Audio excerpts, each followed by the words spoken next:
Hello and welcome to another episode of Celebrating Arts with Shailaja. Today, join us for a fascinating conversation with Princess Vaishnavi Kumari of Kishangarh, an art curator and founder of Studio Kishangarh. A descendant of the royal family of Kishangarh, she carries forward a rich legacy of art and culture.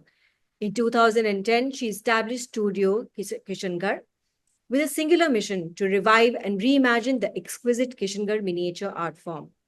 Blending royal tradition with a modern sensibility, Princess Vaishnavi conceptualizes each piece with reverence for the past while ensuring it speaks to contemporary audiences. From her home in Kishangarh, she works closely with a community of dedicated artists who bring these timeless paintings to life. In this interview, we delve into her journey, her inspirations, and how she is breathing new life into a century old art form, making it irrelevant, accessible, and alive for a new generation. But before we move forward, I would request the viewers to like, subscribe, and share the videos, and also hit the notification bell. Welcome, Vaishnavi ji, to my channel. Well, thank you so much for having me in your channel. It is always a pleasure to talk to somebody who has done so much in on documenting and writing on art, and it is a pleasure to be here. Thank you so much. So, my first question to you is that what makes Kishangarh style distinctive from other miniature traditions in India? Because we have so many miniature art traditions. What are those like really small features of Kishangarh that makes it very, very different from others?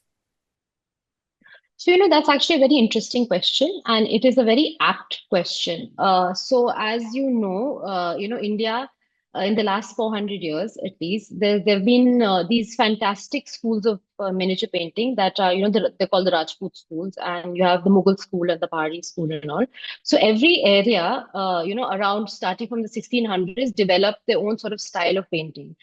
That being said, the art in Kishangarh evolved sometime in the 17th century, and it evolved because of the influences of the patrons of Kishangarh and their personal preferences on themes of, on devotion, on bhakti, on literature. So those sort of things, their preferences for these areas of culture got translated in the art form as well. And it is so evident when you see a Kishangarh painting, it is so distinctly different from other schools of art. You have the style is the same, it is in the miniature style, but the aesthetic evolved because of patronage, and you can see it in the figures. You have these beautifully very delicate aquiline features, and there's so much attention to details in the backgrounds. That's why I often tell people, when you see a Kishangarh painting, it is not the first time when you view it. When you view it again and again, it's like unraveling mystery, because every time you see it, you'll see something different and interesting, in a background. It could be a small little hunting scene, or it could be, a processional scene, and it is this attention to detail and the general ethereal essence of the art that makes it special. So the Yeah. imagery of Raja Sawant Singh and Bani Thani is iconic. Can you tell us a little bit more about their story and how they influence the Kishangarh School of Art? Yeah. So I feel, I think with with a person like, Raja Sawant Singh, whose pen name was Nagri Das, he's hailed as a Bhakti saint. He's very, very famous in, Pushtimar. He wrote extensively on the subject. He's got something like, I think, 80 volumes, and he wrote in a number of languages. So I think he was a true connoisseur and patron of the arts, and in himself, very, very talented. I feel what tends to get lost is, there were other rulers as well. His father was a great patron as well, Raj Singh Ji. And also people who came after him also patronized the arts. So I think we tend to sort of, this whole, there was a miscommunication, I think, in documentation and art history somewhere, I think 40 years ago. There's a very famous painting. It's called the Radha Kishangarh. In fact, it was made into the stamp, made into an Indian stamp as well. And she's hailed as the Mona Lisa of India. It's an extremely famous and important artwork. And I think because of the painting, it was misnamed as Bani Thani. And I think I would say the romanticized story sort of got very popular because of that. And this whole conversation started around it. But I feel like beyond this, it is not just them. There were so many others as well who have been instrumental in developing the School of Art. Studio Kishangarh is your brainchild. What inspired you to set it up, and what was the vision behind it? So, I studied design and I studied art history. And when I came back to Kishangarh, after working and things like that, I wanted to do something for the place. And I realized that fortunately in Kishangarh, we still had artists and artist families there who've had this vocation in their families for generations. So it is like a guru shishya parampara. They learn it in the house, they learned it from the grandfather or uncle or somebody. So we still had groups of artists, and I wanted to bring them all together, at least a group of them, and give them patronage and a sustained means of livelihood, and introduce the concept of contemporary patronage. Because essentially, the studio is formed like an atelier or a karkhana. How there were karkhanas during Mughal times. So it is essentially a group of artists that come together, and there's a patron, and they have economic safety, and we try and develop a unique aesthetic and style. So the idea is to give them patronage and a livelihood, as well as develop an art style which is true to the essence of what Kishangarh paintings was. Yet we are trying to make it a little contemporary and more suited to modern audiences. Because I feel, in today's world, you need to sort of push the boundaries on art because there's so much happening in the art world, and we are fortunate enough to be at a time where there's so much conversations on it, and there are things happening in tribal art, in contemporary art. We are Indian artists coming on an international stage now. So I think it is the right time to get into this and have start these conversations on heritage art as well, and how artisans and artisanal communities do need to be patronized, and they do need help from people, and try and get them to come out to a larger audience, especially in the metropolitan city. You've spoken about keeping the traditional essence while preserving or while presenting it in a modern way.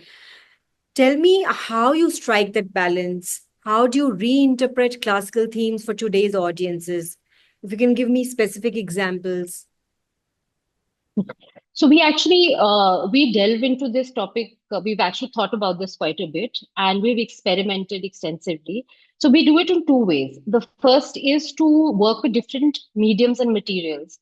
So by introducing, let's say, modern materials, so we use a lot of acrylic. We work a lot with acrylic on canvas, and we do a lot of large textile artwork. So we try to get, so we use, let's say, a traditional technique with modern materials. So that's one way of doing it, through the materials. And the second way to do it is, I feel, is to use traditional materials but use a modern aesthetic. So what we do is we also work with stone colors and on wasli paper, which is miniature painting paper, and we try and create, use themes like, let's say, the landscapes, or something like like now the summer months are coming and it's very very hot. So we take inspiration from pitchwai art, that pitchwais that we have in our collection. So now it's very popular to have lotus themed pitchwais, with a lot of water and very sort of aesthetically cooling.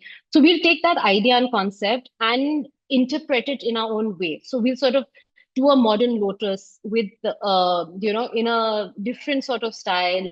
We use a lot of gold and silver embellishments. So I think it is always it's a journey, and I feel it also changes season to season. So we for instance, we had a show recently last month at in Delhi, in Bikaner House, and the theme was Ishq Chaman.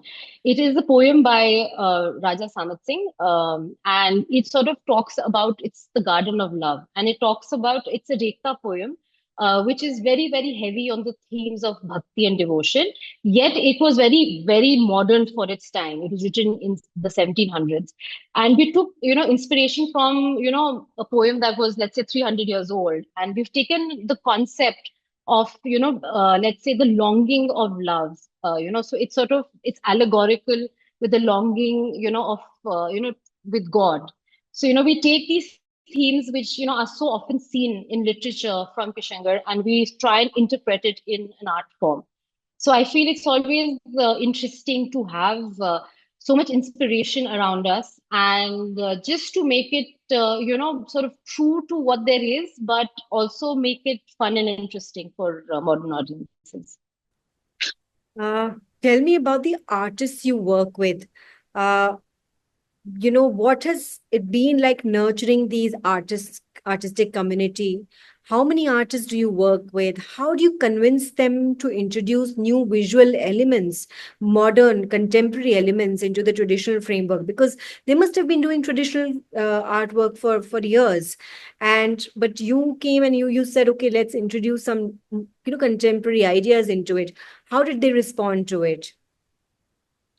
I think I've been very fortunate. I think the group of artists that we have who have changed over the years, obviously. We've had a core group, and then we do have, people who join us for a short time and then they leave and they come back again and all. So when we started the journey, we were doing a lot of work with handicraft as well. So we used to do a lot of handicraft, a lot of painted apparel and things like that. So there was a lot of and I believe in, exploring different mediums. And I think like, it's good to give direction and let the artists sort of nurture their own talent and come across. And this is something I find very, very, very interesting, because I feel each and every individual has their strengths and weaknesses, and you can see it in art as well. So in a studio work, essentially what happens is one painting is not made by one painter. Normally it's about two to three painters who make an artwork. So we have a master artist who will, draw the let's say draw the basic composition. And then we have somebody who's very, very good in making, flora and fauna. He's extremely talented. And he makes, trees beautifully and the flowers and the abundance of nature. It comes out so well, but he's very weak in making figures. And similarly, we have somebody who makes, animals very well. He makes, lions and tigers and cows. The Kamdhenu again is a very iconic element. So I feel like, you have to identify and I think they enjoy doing what they make best also. So I think it's nice to sort of identify the strength and the talent of the painter specifically and give direction in those areas. So I think when you sort of tailor the collection towards an aesthetic which suits their talents, it sort of creates more beautiful art, and everybody, they enjoy making it, and we obviously enjoy seeing it as well, the end result. And how has the response been of people who have seen Kishangarh miniatures and those who are seeing something like this for the first time? How have they been received? Because you've been showcasing, you have been having a lot of exhibitions now. Yes. So, the idea was to, do a lot of exhibitions, because, it's in, with art, you have to physically see it, and you have to see it in a space to truly, I think social media is wonderful, and, you get to see so much online and things like that. But I think the tangible, when you see something, physically, it's a different experience. So, with that in mind, we've done quite a few shows. And so I feel, a lot of times, because it's contemporary miniatures, there is a distinct difference than what was there, in the, let's say the antiquities with like old paintings. So we we do not. So I am adamant that we create a style which is true to the Kishangarh painting style, but we do not copy.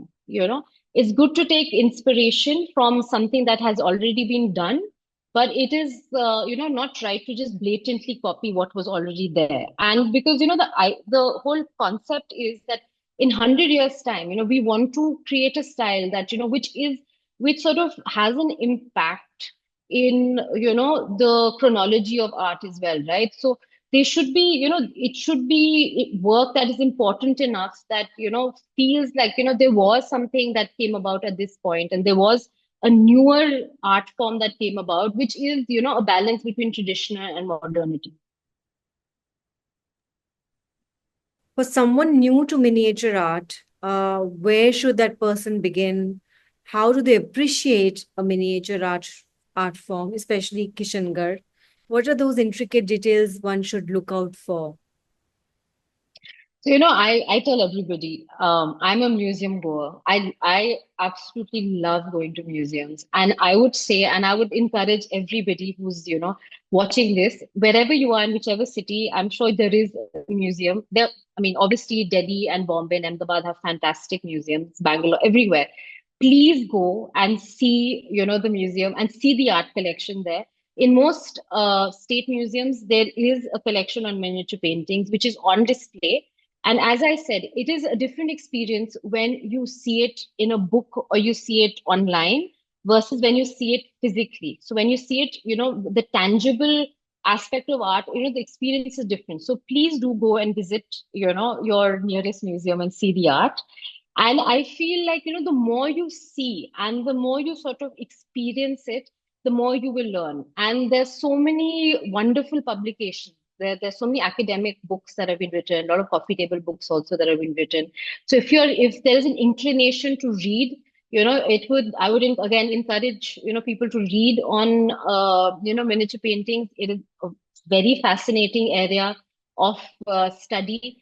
I feel like, before the advent of photography, before photography was invented, it was the only tool of documentation. So, let's say in the Mughal period, all officers of the court were, they had to get their portraits made at the center, right? So it was like a tool of documentation for all officers, as their, let's say, ID or what they did. And whenever there was a campaign or whenever there was a successful military, a battle that came, any occasion that happened was again documented in a painting. So it's a wonderful way to also see, back into history at a time period. And you see, and then you notice, the clothes, the apparel, you'll see different trees that now, we don't have those sort of trees anymore. Ecologically, the country has changed as well.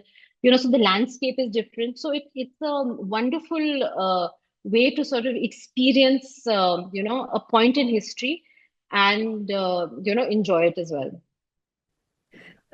So we also have a quick rapid fire round for you, and it's quite fun. You'll enjoy it.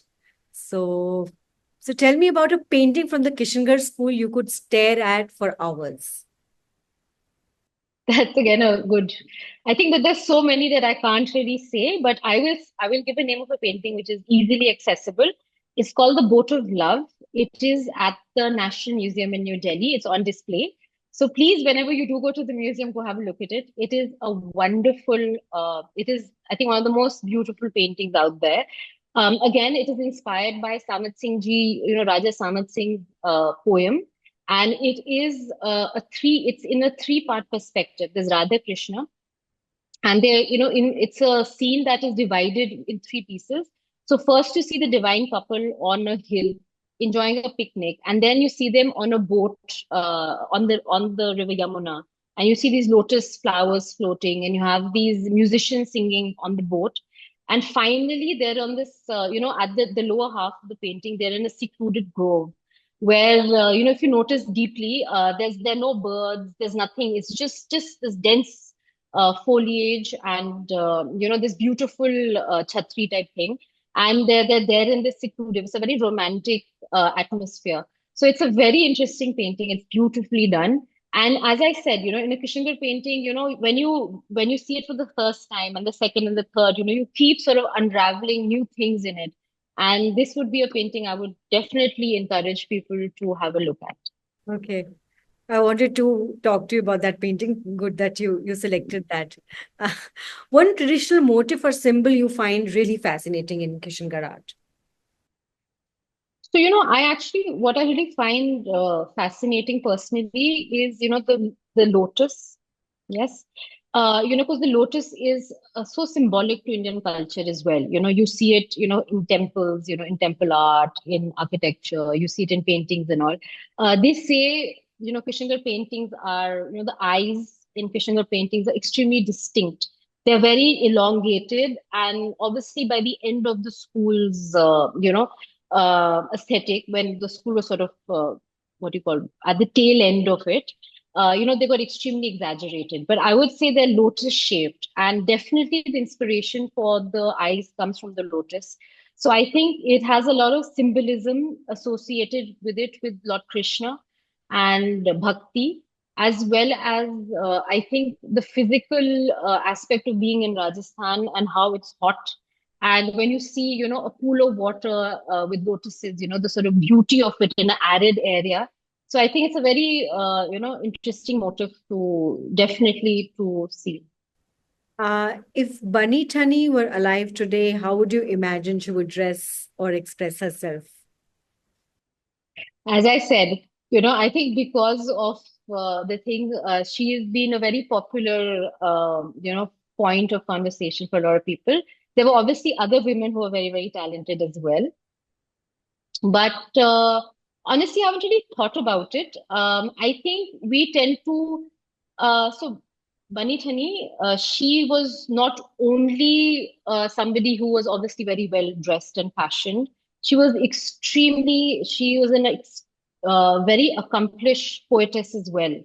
And we tend to forget that, I feel women are more, even in history, women are more than what they look. And I think it is important for us to give them their due. And she's written a lot again on bhakti and on poetry and things like that. And it would be nice for us to sort of, document and understand that, they were not just about the aesthetic. I think they were also very actively involved in the culture of the times, in the literature of the times, and they were, because I think women are not so well documented in history, so their influences and things that they did are not so well documented. So I think it's really important that we sort of look for these clues and find out how they influence the culture of the time, and not just by I think how they dressed and how they looked. Yeah, I'm so glad that I asked that question. Great insights. Thank you for that, because we do tend to have this reductive approach towards women. Uh, a moment from the studio that always makes you smile. A moment from the studio. Studio, yeah, when you're working with your artists, when you're collaborating with them, discussing with them. I think what always, again, I think because I am actually looking to train more female artists. We've got a very safe and, very welcoming environment for women. And I definitely want to encourage, at least, the future generation to come. But I feel what really makes me smile often is, when I sort of, when we want to do something that is more abstract, right? So when we want to paint something that is not, literal, so for example, as I said, the lotus is such a point of inspiration. Recently, we've had a work in our show, in the show Ish Chaman, where we did a contemporary lotus. It's an amalgamation between the cosmic egg and the lotus. So it's a very abstract concept. So I think when we all sat down and discussed it, because as I said, I like to have dialogues with the painters, and they give their ideas, and I give my sort of source of inspiration, and we see collectively, what sort of area to go with, and we experiment a lot and work on it. So when I sort of discuss an abstract idea, there's always, there's so much confusion, I think, because, it's not a figure and it's not a tree, it's not a horse, it's not something that is, easily, easy to understand. So I think when we try to make it more abstract, to make it more sort of modern, there's always these like conversations which are, very, very interesting. And they always make me, smile, because I feel like, we are fortunate, we have so much access to seeing things. But I think for like a lot of painters in villages, in small areas, who do not have access to libraries, or they cannot go to a museum to see a painting, to just I think to give them that art education, and sort of open a larger world, to increase the worldview, is always, I think, good. Okay. Ma'am, your favorite color palette to work with lately? So I would say, I think because I think art is so inspired by, at least here, our art is so inspired by, the landscape and the environment. And I feel because, we have gotten into the summer months, and I think I mean, it starts somewhere in February, I think everybody sort of wants to, do cool muted colors and have like shades of blue and like pastel colors and all. So I think automatically I always feel these 6 months, the colors always become cooler and more pastel. And when we go towards, the winter, when after Diwali and it sort of gets cooler, suddenly there'll be more reds and, brighter colors. And it is, I think, an unconscious decision on, I think all our parts, because, we automatically veer towards, the aesthetic because of, the temperature that you feel. So right now, I think the palette is definitely, a more pastel, cooler palette, rather than strong, bright colors. Contemporary artist or designer whose work you admire? No, that's again a very interesting question. Contemporary artists work who I admire. I really admire Seema Kohli's work. She's, I think, a fantastic as a woman artist. I think she does really interesting artwork.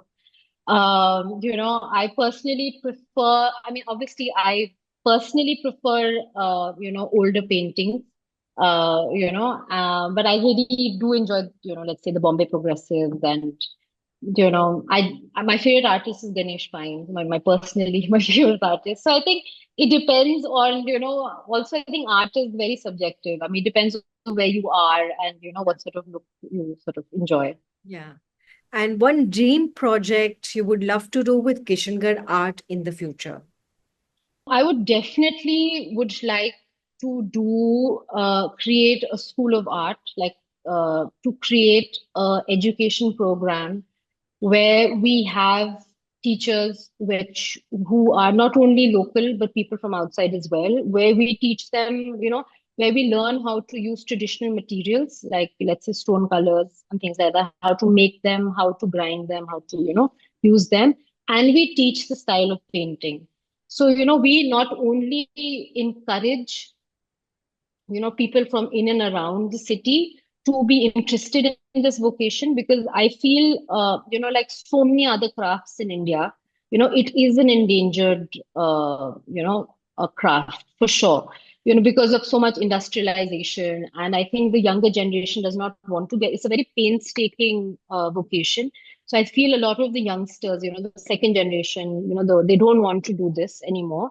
So I think if we have a formalized school where we teach art, at least for the local people and obviously for a larger audience as well, both in India and internationally, that is definitely a project that I would, be very, very interested and excited to do.